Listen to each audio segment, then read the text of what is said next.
So last week I saw the 4K digital restoration of Perfect Blue, and Perfect Blue is one of my favorite horror films of all time. It's one of my favorite films of all time. Like, we're talking top 5 depending on the day, easy. And I can remember the first time watching it. It came out like in the late 90s, like early 2000s. It was made in 1997, but by the time it made its way over to Ireland, it was like early 2000s. And I remember having my PlayStation 2, and a big part of having a PlayStation 2 was that you could buy DVDs. And this opens the floodgates for all these weird, kind of fucking crazy 80s animates kind of cross the border. And you would basically go to HMV and just grab as many of these weird anime as you can, because for the first time, anime was like accessible to you. And so like I watched a lot of shit. I watched Violence Jack, I watched Akira, I watched Ariatoski, I watched all these ones.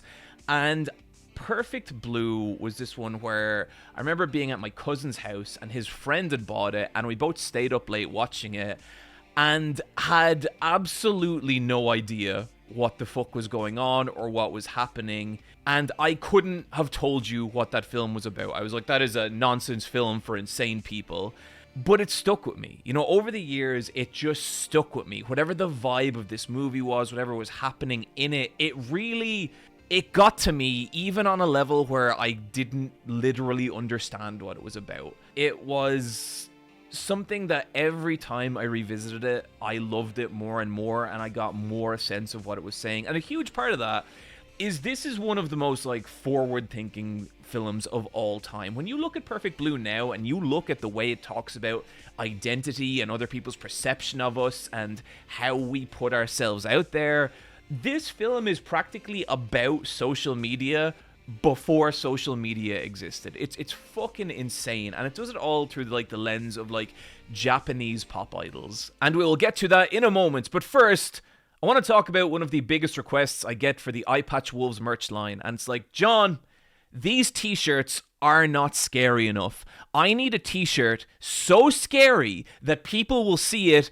and immediately shit themselves and run the other way. And look, I get it. I've spoken to people. They're awful. I always try and listen. So introducing the zombie-shaped t-shirt, available now at eyepatchwolves.com.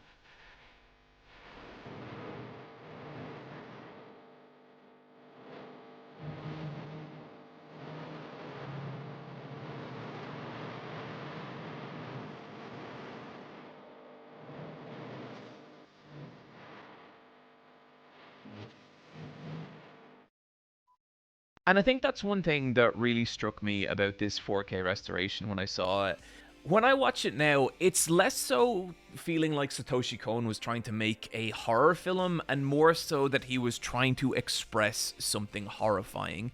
And what he was trying to express was what happens when the perception of you becomes more real to more people than the actual you. What happens the leftover part? What happens just you? And I think the different ways he finds of like exploring that concept make this easily one of the most disturbing movies I have ever seen in my entire life. And like in terms of anime, this to me is the all-time greatest anime horror film, and it's not close. I think you can see anime where like there's more violent stuff, you can see anime where there's more explicit stuff. I don't think there is any anime that comes anywhere near what this film does in terms of creeping itself inside your brain and just making you uncomfortable. And a lot of that is just because Satoshi Kon was an absolute fucking genius. Like, this is the film, when I talked about it in my original video, that has my favorite camera shot of all time in any film. And it's when Mr. Mimania, this like horrible stalker character, he's like fetishizing this pop idol, Mimurin. And Mimurin is like part of this girl group Cham, and she's decided that she's going to break away from them and become an actor. And it kind of looks like this wasn't really Mimurin's decision. It more looked like it was kind of pressure put on her by her managers, and she has two managers. One of them wants her to stay a pop idol, one of them wants her to become an actor, and she starts taking on more adult roles, things she's uncomfortable with, and all the while there's this backlash from her fans who are like, no, that's not you. You're not the real Mimurin. The real Mimurin would never do this stuff. It's horrifying watching just like people who think they know who she is more than she does pull her apart. But the main one is this Mr. Mimania character. And Mr. Mimania he's just a straight up fucking psycho stalker who loves Mimurin more than anything, but believes that the real Mimurin is being suppressed and this new acting Mimurin has replaced her. And one of my favorite shots of all time in any film is when you see him go like this, and then it cuts, and you get the same shot from his point of view, and it's like he's holding Mimurin in his hand. You see her dancing on stage, and to him, she is literally performing in the palm of his hand for him. And God, I feel like that says so much about how we look at kind of celebrities, or how we look at, just anyone who we kind of fetishize in that way. And it's absolutely brilliant. And the film is just full of moments like that. And I think it's the fact that it's able to operate on that level which makes it such a difficult film for anything else to compete with in terms of horror anime. It's a brilliantly subtle film in all these little ways, and like, I've seen this film probably, I'm gonna say like 9 or 10 times at this point, and every time I watch it, I still see new shit. Like, I don't know how I missed this, but there's this moment early on where there's a one line a character has, and if you're paying attention to that one line, you can figure out the entire film. You can see who is actually driving all this stuff, and like where the real evil of this film is coming from. And it's fucking brilliant. I do have to say, if you've never seen this film, this is an extremely cruel film as well. Like, the shit that Mimurin goes through during this film, it is so awful. And, there's all kinds of allusions to, like, abuse, to, like, violence against women, and to all this kind of stuff. Personally, I think the film absolutely justifies it. I think everything it does serves a purpose, and it all informs not just how, like, this one character, Mr. Mimani, is looking at this pop idol, but how, like, all of society is, and how they're seeing her, and how they place value on her. And it's just fucking sad. Like, it's every time I watch this movie, I just feel devastated for Mimurin. But like, that's what the film is about, and that's what it's trying to say. As the film goes on, you're watching basically Mimurin's perception of her world start to swim, and you start to get all these incredible kind of sequences where it's like something happens and you think it's happening in real life, and then it pulls out and, oh, she's on a film set. But then it's like it pulls out again, and it's like, oh no, wait, I don't think that was real. And then it pulls out again, to the point that like you really start to question like what the fuck is actually happening. There's these amazing shots where the camera will rotate around Mimurin, and as it does, it's like she starts off in one location, but by the end of the rotation, she's in another location. And so discerning what's real and what's not becomes really difficult. And it's interesting, I was talking to Fox about this afterwards, but he said when he was leaving the cinema that, he heard the real typical film bro conversation of, well, what's real and what's not, and they were like going down through every scene and trying to figure it out.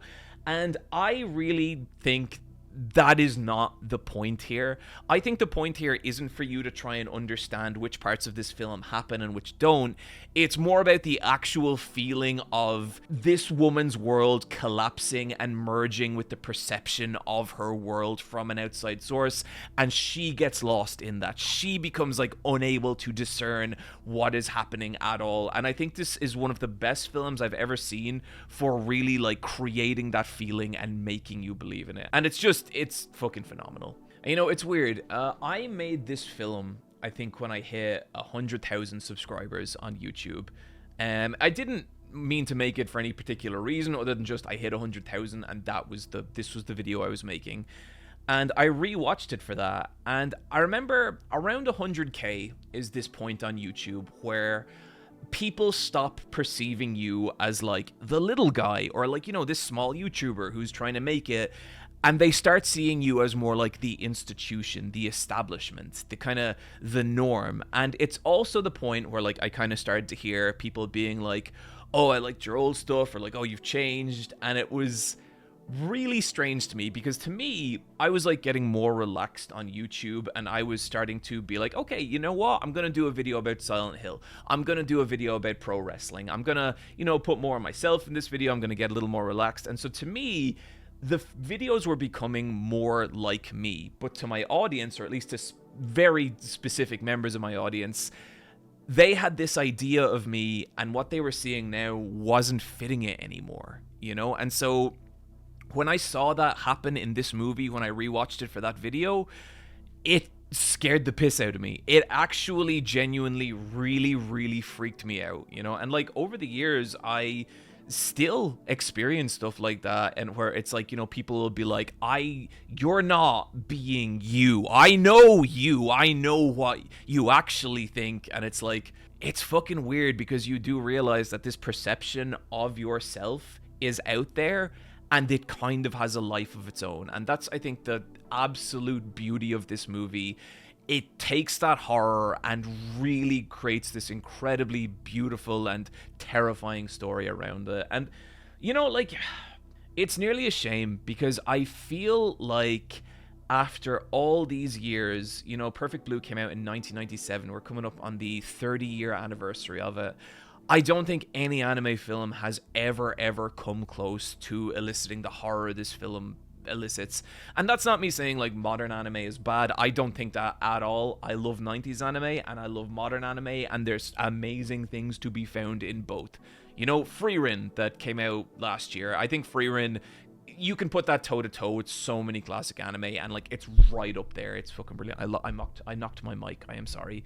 But yeah, it does make me, I guess, just sad that we never did come that close again. And I feel like the reason for it kind of comes down to that distinction that I mentioned at the start of this video. It's like people go into horror thinking that that horror is a series of tropes, that horror is like, a collection of things, rather than starting off with like, what is the horrifying thing we want to express. And so I feel like there's a lot of horror anime, but like the horror is that they're violent, or that there's blood in them, or that there's, just crazy ghost stuff. Whereas I think Perfect Blue works because it takes this idea of, the perception of yourself, the outside perception of you becoming real, and builds a horrifying world and story around that. And so that would be my shoot from the hip analysis of, I guess, why no other anime horror film has ever hit as hard as Perfect Blue. If you know any really good ones, feel free to drop them in the comments, because I would love to be wrong about this. I would love there to be some classic film that I've just missed. But yeah, it's impossible to watch this movie and not just mourn the passing of Satoshi Kon. Even so many years after his death. Like, just what an absolute fucking visionary. And, he has so many bangers. He has this, he has Paranoia Agent, he has Millennium Actress, and, a bunch of other stuff. And it's just so tragic he didn't get to make more. But yeah, I've been thinking about Perfect Blue a lot. I want to talk about it. Thanks. Goodbye.